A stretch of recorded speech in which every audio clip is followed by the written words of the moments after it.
കല്യാണത്തിന് മുമ്പ് ഞാൻ പറഞ്ഞിരുന്നു ഒരു റിലേഷൻഷിപ്പിൽ.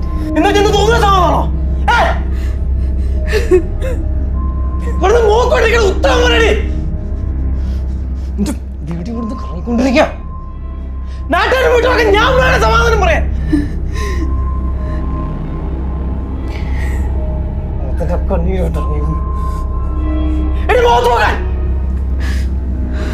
ഇത് ചെയ്തപ്പോ നിന്റെ കണ്ണീരൊക്കെ അവിടെ കൂടി പോണേ.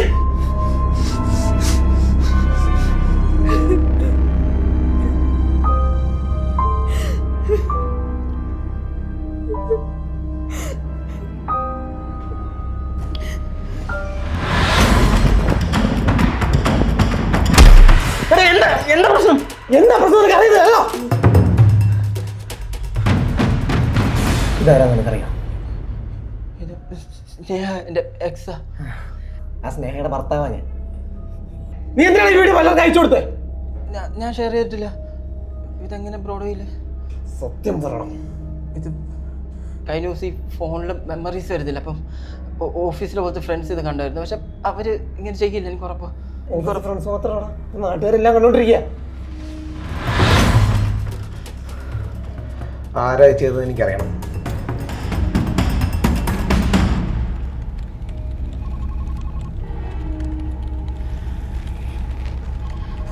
എടാ, നിങ്ങളാരും അറിയാതെങ്കിലും എന്തെങ്കിലും ചെയ്തിട്ടുണ്ടെന്ന് പറ. എൻ്റെ മാത്രം ലൈഫല്ല, ഒരു പെങ്കൊച്ചിൻ്റെ ജീവിതം കൂടെ പോകുന്നത്.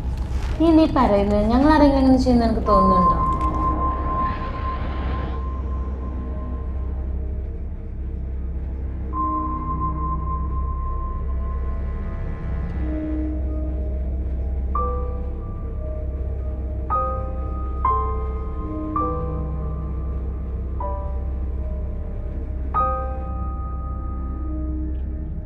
അരുൺ, എനിക്കൊരു കാര്യം പറയാനുണ്ട്. എന്താ? ഞാനൊരു തമാശയ്ക്ക് വേണ്ടി ആ വീഡിയോ ഡ്രോപ്പ് ചെയ്തെടുത്തത്. പക്ഷെ ഞാൻ ആർക്കും ഇത് ഷെയർ ചെയ്തിട്ടില്ല. പിന്നെ ഒരു ദിവസം മൂന്നാർ പോയപ്പോൾ എൻ്റെ ഫോണൊന്ന് നിലത്ത് വീണു. അന്ന് അവിടെ തൊട്ടടുത്തൊരു കടയിൽ നന്നാക്കാനും കൊടുത്തു. ഇനിയിപ്പോൾ ലീക്കാവുന്നെങ്കിൽ അവിടെ നിന്ന് ആവാനേ സാധ്യതയുള്ളൂ.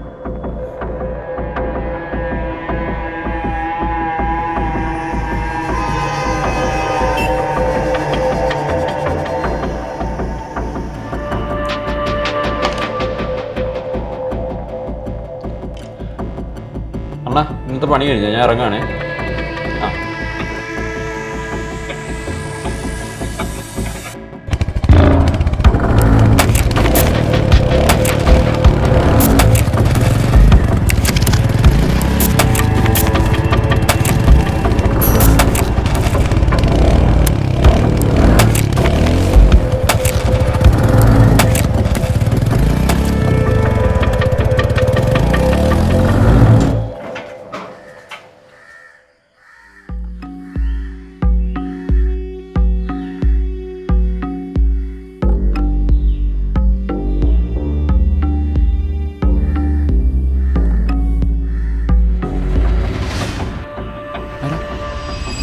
ചേട്ടാ എന്താ പ്രശ്നം? ബാത്റൂമിൽ ക്യാമറ വെച്ചാണോ? തുണിക്കടയിൽ എന്തെങ്കിലും പ്രശ്നമാണോ? എന്തായാലും ഒന്ന് പറഞ്ഞിട്ട് അടിച്ചേട്ടാ.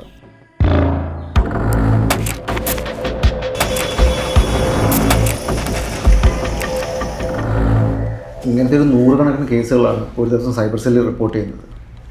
വീഡിയോ ടേക്ക് ഡൗൺ ചെയ്യാൻ നമ്മൾ മാക്സിമം ശ്രമിക്കുന്നുണ്ട്. തനിക്കറിയാലോ, ഇൻ്റർനെറ്റാണ്, അതിൻ്റെ ട്രേസസ് എന്തായാലും അവിടെ ഇവിടെയൊക്കെ കാണും. ഇങ്ങനത്തെ സാഹചര്യത്തിൽ ബാധിക്കപ്പെട്ട ആളെ കൂടുതൽ സപ്പോർട്ട് ചെയ്യാന്നുള്ളത് മാത്രമേ നമുക്ക് ചെയ്യാനുള്ളൂ. Make sure your wife is okay. Stephy, എനിക്ക് സ്നേഹയോട് ഒരു സോറി പറയണം. ഇനി അവിടെ നിഴൽ വെട്ടത്തിന് നിന്നെ കണ്ടോ? സോറി.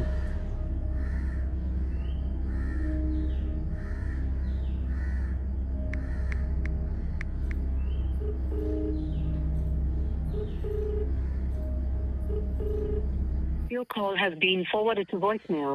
മോളെ, നീ ഇനി ടെൻഷനൊന്നും അടിക്കണ്ട. ഇനി ആ വീഡിയോ ഷെയർ ആകത്തില്ല. എല്ലാം ഞാൻ സോർട്ട് ചെയ്തിട്ടുണ്ട്. പിന്നെ എനിക്ക് നിന്നോട് ദേഷ്യമൊന്നുമില്ല. പെട്ടെന്ന് ഞാൻ അത് കണ്ടതിൻ്റെ ഒരു എനിക്കെങ്ങനെ അത് മാനേജ് ചെയ്യണമെന്ന് ഞാൻ നേരെ വീട്ടിലോട്ട് വരാം. ടെൻഷൻ ആവണ്ട, ഞാൻ വരാം.